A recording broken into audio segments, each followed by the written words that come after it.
It's a quiet afternoon in the bustling streets of 19th century London. The city is alive with people going about their business. Everything is normal. But on October 17th, 1814, a disaster struck that no one could have predicted. Not a fire, not a storm, but something much more frothy. A tidal wave of beer, yes, beer, flooded through the streets of St Giles, leaving destruction, chaos, and quite a few tipsy Londoners in its wake. This is the story of the infamous London beer flood.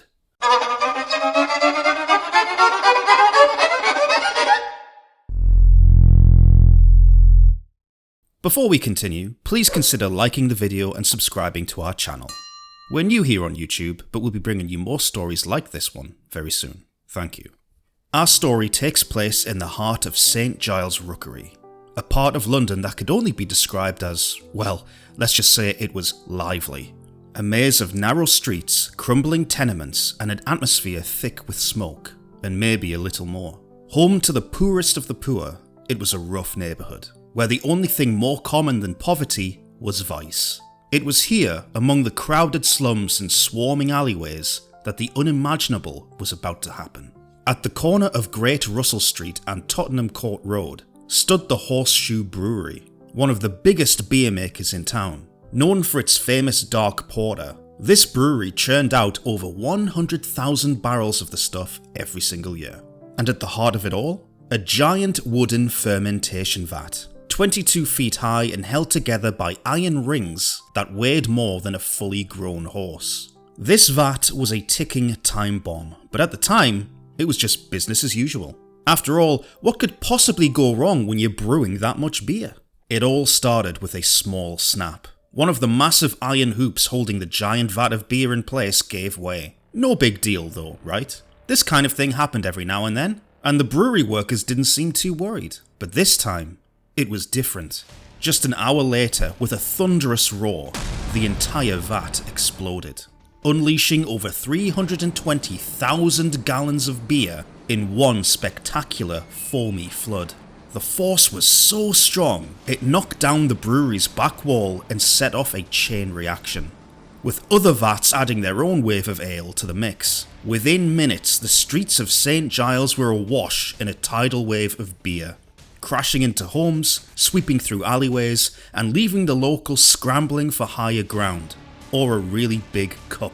As the flood of beer roared through the streets, it wasn't just knocking over barrels and crates, it was taking lives. Homes collapsed under the sheer force of the wave, trapping people inside. Among the victims were Mary Banfield and her young daughter, who were quietly having tea when the flood hit.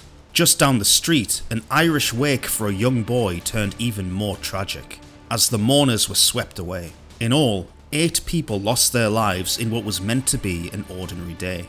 The sheer pandemonium was overwhelming. Tables overturned, people clambering to safety, and the air was filled with the sounds of destruction, grief, and the stench of beer. And while the lucky ones managed to escape, the entire neighbourhood was left drenched, devastated, and in shock at the strange force that had just turned their lives upside down. Now, you might think that after a disaster like this, the mood in St Giles would be sombre, and for some, it was. But for others, well, it turned out that a tidal wave of free beer was just too good of an opportunity to pass up. Crowds flocked to the scene, scooping up beer with pots, pans, hats, anything they could get their hands on.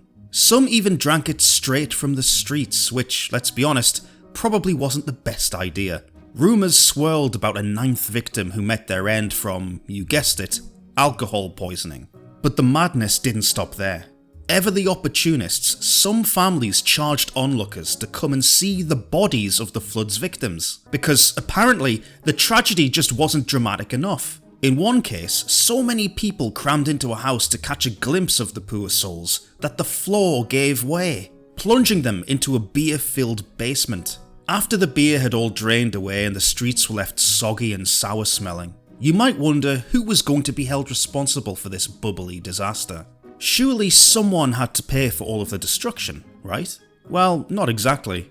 When the case went to court, it was ruled an act of God, because apparently Even divine forces enjoy a good pint every now and then. This meant that the brewery didn't have to pay a penny in compensation to the victims or their families. In fact, the brewery ended up coming out on top. Not only did they avoid financial ruin, but they were able to reclaim the excise duty they'd already paid on the beer that had gone down the drains. Literally. And if that wasn't enough, they were granted an extra £7,250 in compensation for the lost beer. So, while the streets of St Giles were soaked in porter and death, the brewery walked away with their bank account comfortably intact and boosted.